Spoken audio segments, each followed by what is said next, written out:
Welcome to my adventure world. त्यही हो, आज छुट्टी थियो कामबाट पनि अनि युनिबाट पनि, पब्लिक होलिडे पनि हो यहाँ। अनि त्यस पछाडि के गरिदिउँ लागिरहेको थियो। यसो स्काई हेरेको, ल क्या क्लियर देखिरहेको क्या। अनि टक्क साइकल झिकेँ होइन, यसो राइड हानिदिउँ न त। अनि म बसेको सिधै यसो एक्सप्लोर गरिदिउँ न त मन लाग्यो। अनि यसो निस्किँदै, अनि त्यही हो निस्किँदै थिएँ। अनि हल्का फ्रेम चाहिँ त्यो साइकलको बिचमा नभएर अलि यताउति खालको फ्रेम नमिलेको छ। अनि सस्पेन्सन पनि मेरो बिग्रेछ क्या साइकलको। अनि त्यही भएर त्यो अलि हल्लिएको छ क्या बेला बेलामा। तर त्यही हो, एडजस्ट गर्न सकिन्छ होइन। म मात्र के हेरिराख्नु होइन, तपाईँहरूलाई यसो देखाइदिउँ कि भनेर सो बाहिर निस्किदिएको। Times the best plans are no plans at all. अनि त्यही हो, त्यतिकै बसिरहेको थियो, ऱ्यान्डम थट आयो, निस्किदिउँ जस्तो लाग्यो क्या। कस्तो राम्रो खबर हो, यो उमेरसम्म सँगै बस्ने क्या। लभ गरिसकेपछि यतिकै हुनुपर्छ क्या। वेदरमा बुढाबुढी होइन चट्ट बसिरहेछन्, घाम तापेर बियर खाएर चुरोट उडाउँदै, यस्तो राम्रो वेदर छ। अनि यहाँको चाहिँ के छ भन्दाखेरि घाम लाग्छ तर तातो हुँदैन क्या। कस्तो ब्राइट छ नि त, सनी डे छ नि त, तर गर्मी हुँदैन। एउटा सस्पेन्स चाहिँ के हो भन्दाखेरि यो ठाउँको नाम चाहिँ तपाईँहरू आफै गेस गर्नु। अनि this place is even better than you expected क्या। यति राम्रो छ होइन। यताको अलिकति पुरानो सिटी पनि हो, त्यही भएर लेट्स सी है त वाट ह्यापन्स नेक्स्ट। अनि त्यही हो, एउटा खोला छ क्या, त्यो क्लिप चाहिँ म अहिले लास्टमा देखाउँछु होइन। यहाँको बाटोहरू यस्तै हो क्या, त्यो स्टेप जस्तो बनाएको, ग्राभल गरेको टाइपको। ग्राभल गरेको हुनाले सस्पेन्सन अलिक राम्रो छैन साइकलको। राम्रै थियो तर अलिक बिग्रेको छ क्या। अलिक धेरै चलाएर लास्टमा पनि धेरै चलाएको थिएँ, त्यही भएर बिग्रेछ। पुलमा मान्छेहरू होलिडेमा क्या निस्किन्छन् क्या बाहिर, यहाँ चाहिँ त्यही राम्रो कुरा हो क्या। अनि नेपालमा त कहिले छुट्टी होला र मान्छेहरू बसिरहेको छ नि त घरमा, कहिले छुट्टी होला र सोध्न पाइन्छ जस्तो। यहाँ त त्यही हो, आफ्नो लागि पनि टाइम निकाल्नुपर्छ क्या। कति युनिभर्सिटी, त्यस पछाडि काम त्यही त हो नि, स्ट्रेस हुन्छ। अनि सो आफ्नो लागि पनि टाइम निकाल्नुपर्छ थोरै यसो रिफ्रेसमेन्टको लागि। फेरि यो म बस्ने रुमकै एरिया हो क्या, त्यही भएर त्यो टाढा पनि होइन। यसो एक्सप्लोर गर्दाखेरि सबजनालाई देखाइदिनु त भनेर नै हो।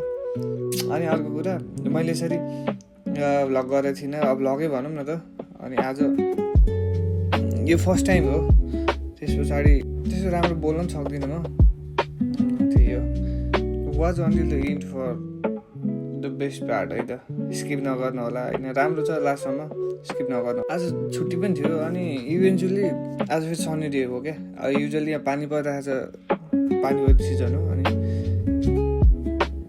त्यहाँको के राम्रो लाग्छ भन्दाखेरि घरको डिजाइन होइन, त्यो कस्तो पुरानो खालको क्या, एन्सियन्ट टाइमको होइन। भक्तपुरतिर हुन्छ नि आफ्नै प्राचीन पाराको, त्यस्तै यता पनि आफ्नै छ क्या। युरोपको यही हो क्या, बेस्टै लाग्ने, आफूलाई बेस्ट लाग्ने नै त्यो घरै भन्छु क्या म चाहिँ। अब हामीलाई झट्ट हेर्दा त्यस्तो पनि देखिन्छ। अनि बाहिरबाट सिम्पलै हुन्छ देख्दाखेरि, अनि भित्र फेरि कति राम्रो क्या। त्यो बाहिर छुट्टै खालको, बाहिर नै राम्रो छ तर बाहिरबाट सिम्पल खालको देखिन्छ, भित्र त ओहो जस्तो मजाले बनाउँछ क्या त्यतिर। स्काई हेर्नु क्या क्लियर छ क्या है। अब काठमाडौँमा कति भइसक्यो, म लास्ट 4 वर्ष जति बसेको थिएँ काठमाडौँमा। कहिले एक दिन देखेँ होइन, त्यो सबै बादले पोल्युसन यति धेरै छ नि त। अनि यहाँ अघिदेखि एउटा कुरा के नोटिस गर्नुभयो भन्दाखेरि, फोहोर देख्नु भएन। फोहोर भनेको एउटा चुरोटको ठुटाहरू देख्नुभयो होला, त्यति हो क्या। फोहोर भनेको यहाँ चुरोटको ठुटा मात्र हो, प्रायः सबले चुरोट खान्छ नि त। अनि के रे हो नानी, आफ्नो लागि टाइम निकाल्छन् कि यिनीहरूले, आफ्नो लागि हो क्या। यहाँ फ्यामिली भन्दा पनि आफ्नै लागि हो। एट द एन्ड बुढा हुन्छ बुढी हुन्छ, त्यस पछाडि 18+ भएपछि आफ्नो छोराछोरीलाई पनि पठाइदिन्छ क्या जीले आफ्नो जिन्दगी भनेर। त्यही हो, सेन्टिमेन्ट भन्ने कुरा अलिक थोरै हुन्छ यतातिर। नेपालमा सम्बन्धहरू त्यही काका काकी माइजू अङ्कल आन्टी, यहाँ चाहिँ त्यसो हुँदैन, थाहा नै हुँदैन क्या। यस्तो क्रिसमसहरूमा, फेस्टिभलहरूमा यसो गेट टुगेदर हुन्छ, त्यस पछाडि थाहा नै हुँदैन त। अनि सम्बन्ध झट्ट बाहिर निस्किएन, साथीहरू फ्यामिली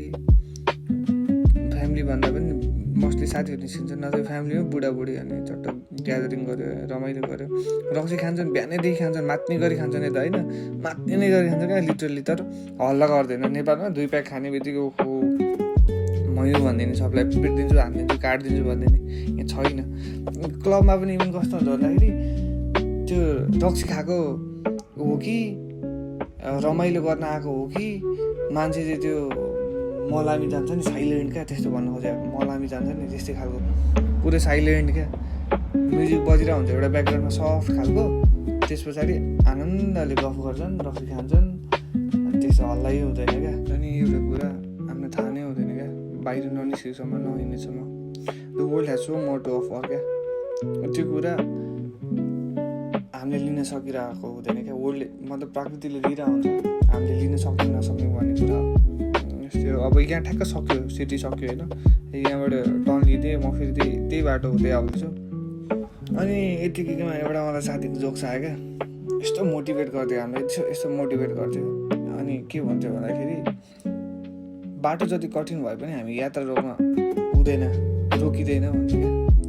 अनि किन भन्नु सोध्थेँ लास्टमा, अनि ल मेरो साइकलको ब्रेकै लागेन त्यही भएर रोकेन हाँसिन् न त।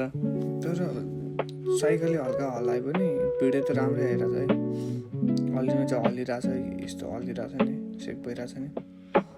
अनि त्यो सिनेमेटिकमा खिचेको थिएँ क्या मैले, फेरि स्पेस पनि वाइल्ड हान्छ 4Kमा।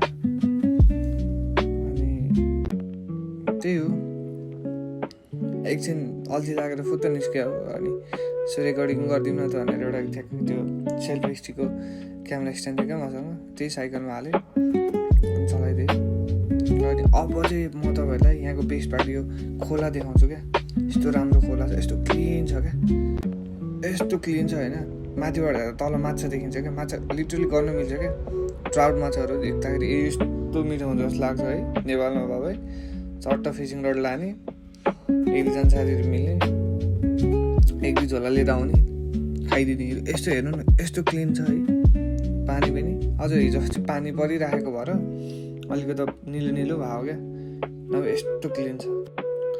अनि चट्ट बस्यो मान्छेहरू होइन, यसो खोलाको छेउ किनार त देख्नै नहुने पुरै बिच जस्तो बनाएर आनन्दले बसेछन् ढल्के खान होइन, त्यही हो। अनि लास्टमा चाहिँ म है सबलाई कस्तो लाग्यो मेरो फर्स्ट एटेम्प थियो हेरिदिनु भयो, थ्याङ्क यू।